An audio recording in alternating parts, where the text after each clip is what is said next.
Tunnel దొరకటంపై మంత్రి ఉత్తమ్ కుమార్ రెడ్డి కీలక ప్రకటన చేశారు. టన్నెల్ పూర్తి స్థాయి డివాటరింగ్ చేస్తామని, గ్యాస్ కట్టలు ఉపయోగించి టీబీఎంఓ అవశేషాలను తొలగిస్తామని మంత్రి చెప్పారు.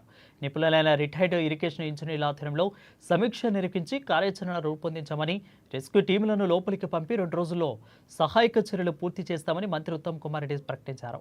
ఇక ఎస్ఎల్బీసీలో ఆపరేషన్ చివరి దశకు వచ్చిందని, గల్లంతైన వారి కోసం ప్రయత్నాలు ముమ్మరంగా కొనసాగుతున్నాయని చెప్పారు. 200 మీటర్ల వరకు బురద పేరుకుపోయిందని, ఇక పూర్తిగా నీళ్లతో తోడేయాలని తెలిపారు.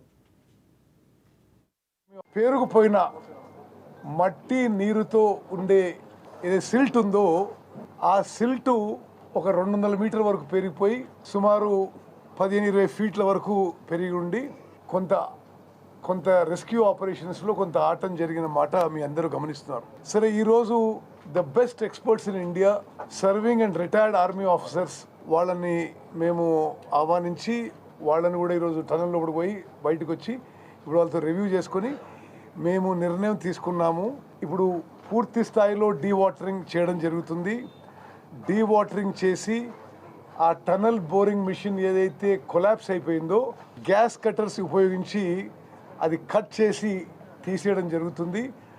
ఆ తర్వాత ఆర్మీ, నేవీ, ఎన్డీఆర్ఎఫ్ వాళ్ళు కలిసి అదేవిధంగా ఈ ర్యాట్ మైనర్ సర్వీసెస్లో కూడా వారిని తీసుకొని ఈ రెస్క్యూ చేసే వాళ్ళని రిస్క్ తీసుకోకుండా ఆ సిల్ట్ లోపలికి వెళ్ళిపోయి మరి 8 మంది ఎవరైతే మిస్సింగ్ ఉన్నారో వాళ్ళ కోసం మరి సీరియస్ ప్రయత్నం చేయబోతున్నాము.